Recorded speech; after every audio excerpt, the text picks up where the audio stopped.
I remember that night, the way you remember when a storm finally breaks, that split second you're not sure if the world's gonna flood or finally get clean.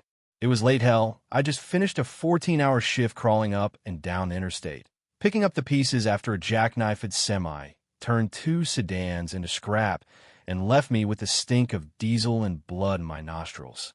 All I wanted was to limp home, crack open a cold beer, and finally test out the so-called peace and quiet at my new place in Lakeview Estates, where the grass was clipped short enough to shave with, and every mailbox stood at attention like a soldier who'd seen too much.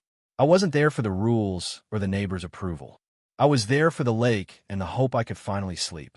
Would have been nice, right? My old F-150 grumbled under me, wipers keeping time as I eased off the county road. The place was silent except for the rain tapping a steady rhythm on the windshield, everything glowing a sick yellow from the streetlights. Then I rolled up to the iron gates and saw Eda Pearl white Lexus, blocking the entry lane like it owned the place, engine humming, headlights slicing the mist. At first, I figured some rich kid broke down. I tapped my horn. No dice. Instead, out steps this woman, tall, all angles and attitude, her blonde hair perfect, raincoat cinched up like she was headed to a Vogue shoot instead of picking a fight in the drizzle. Didn't bother with an umbrella like the rain wasn't allowed to touch her. She looked straight at my truck like it was some kind of infection on her perfect street. I roll the window halfway, keeping it polite. "Evening, ma'am. You need a hand." She doesn't answer, just stands there, the tip of her nose in the air. So I try again, asking her to move up so I can reach the keypad. And that's when she jumps back in, floors the Lexus, and clips my brush guard. Steel and plastic smack together a jolt straight through my arms. Next thing I know, she's out again, stomping over in those heels, voice cutting through the night, blaming me for ramming her car. "You slammed right into me." She's already got her phone up, live streaming to the HOA page. Curtains are twitching. Porch lights popping on like Firefly's Lake. View loves a good spectacle. "Derek, Carl, get over here," she yells, and sure enough, two guys in hoodies step out of the shadows, flashlights in hand, faces set in that way people get when they think they're somebody's muscle. I keep my hands visible, don't want to give anyone an excuse, and let my body cam record the whole circus. Not that anyone notices. She declares herself the HOA president, Veronica Kane, and I'm apparently in violation for driving a rust bucket into her domain and get this ramming her Lexus on camera. Now, I've dealt with my share of wannabe tyrants, but Veronica? She's got a look that's half bulldog, half-cornered cat offensive, jittery, angry in that way people get when they're just a little scared.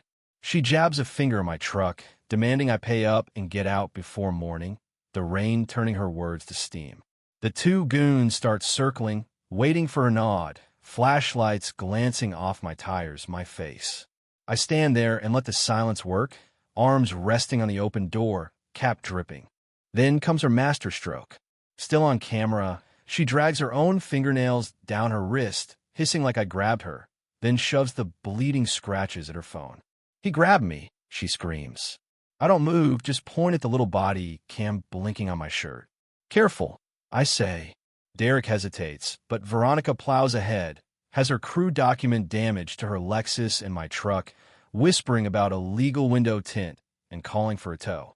Neighbors hover at their windows, recording, some with faces I'll later recognize like Chloe Bennett, the young woman tucking a tarp over her flower bed, as if hiding evidence. Veronica makes a speech for her audience about outsiders, rules, the safety of children never mind, she just staged her own assault. People lap it up. Not a soul asks what really happened, and I know, right then, this isn't about me or a dented truck. It's about power, about putting the new guy on trial before he's unpacked a box. She threatens to have me arrested, calls me a threat, makes Derek and Carl write down my plate. I refuse to apologize for something I didn't do. She spins it for the live stream, accusing me of refusing cooperation, playing belligerent. The rest of the night drags me through a script I didn't write. Neighbors act like extras in Veronica's play curtains twitch. People avoid my eyes. A Marine vet across the street just keeps wiping rain off his Mustang. After I finally make it inside, I find a note slid under the door. "Chloe, you saw everything and recorded it. warning me that they don't like strangers. Turns out, she's got more backbone than anyone else on that street. Come morning, there's a fresh gouge on my mirror and a $250 HOA fine for unauthorized vehicle. Not a word about Veronica's wild driving. Then there's stage trash in my yard and another HOA blast on the forum about litter piling up and damaged vehicles. Veronica's working the playbook, fake reports, public shaming, concern for property values. But I'm not the type to let a bully script my story. I install hidden cameras in the birdhouse and near the mailbox. Quiet eyes, nothing obvious. And just as the sun sets, Veronica's Lexus crawls by slow, her gaze sweeping my property like a border guard. Next thing, she posts a warning about unauthorized surveillance on the forum, trying to turn the neighborhood against me with the oldest trick-stoking fear for the kids. Then comes the twist. At 2 a.m., the camera catches a plain white box truck slipping into a vacant house down the block, two men hauling unlabeled boxes into the garage in the dark. I know that Move's seen it in smuggling cases, not HOA spats. Next day, I run the HOA's finances past an old buddy, Ben Carter. He finds padded contracts, cash flowing through a shell company. Kane Construction Services registered to a P.O. box. Classic laundering, Ben mutters. HOA dues wash through fake maintenance, with a white truck likely delivering stolen goods. It's bigger than fines and flowers now. All the while, Veronica keeps escalating. Gate card deactivated. More violation notices. She starts losing her grip, rambling about outsiders on the forum, her cheerleaders thinning out as neighbors grow. Silence in a place like this is louder than protest. Chloe drops by with homemade rolls, scared but determined, sharing her video of the gate. Even Derek and Carl, once her muscle, start looking over their shoulders. The tension breaks when the county issues warrants for the vacant house in Veronica's place. Sarah Jenkins, my old partner, leads the raid. We roll in at dusk just as Veronica swings her Lexus broadside, blocking my way again, camera rolling, yelling about dangerous outsiders. But this time, I'm ready. I show her the body cam footage, the real story, the scratches, the collision. Neighbors spill out, faces at windows, the silent majority finally seeing the queen without her crown.